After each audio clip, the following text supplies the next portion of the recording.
The Andrews government's handling of youth justice has been labelled atrocious as vision of teen inmates brawling at Barwon prison emerged. Lawyers argue the facility is not appropriate for minors. However, the government says its solution is working. Jonathan Kersley reports. Inside Victoria's toughest prison, juvenile inmates run riot. Get her out of there. Barwon guards armed with capsicum spray hide behind doors inside the Grevillea unit. The young offenders target officers. A chair is hurled, followed by another, before chaos ensues and the prison staff realise they're in trouble and outnumbered. The others are out there. They're leaving them by themselves. The inmates moved to a yard and barricaded themselves as the officers struggled to gain control. Teens cover faces and hurl abuse.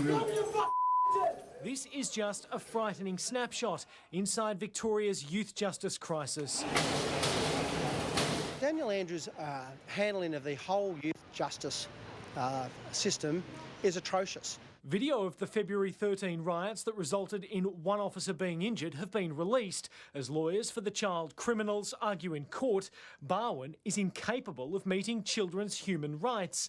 Last year there were riots at Parkville and this year 13 people escaped from Malmesbury. Some of those involved in the Parkville chaos are suspected of causing trouble at Barwon.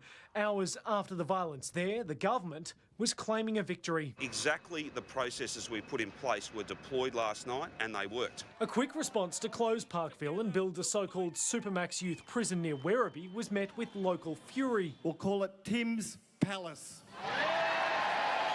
And the plan was dumped, but the problems don't end there. The government is now facing scrutiny over the new preferred site of the $288 million youth justice facility that will eventually replace the one here at Parkville, with revelations that new site is home to endangered species of lizards and moths.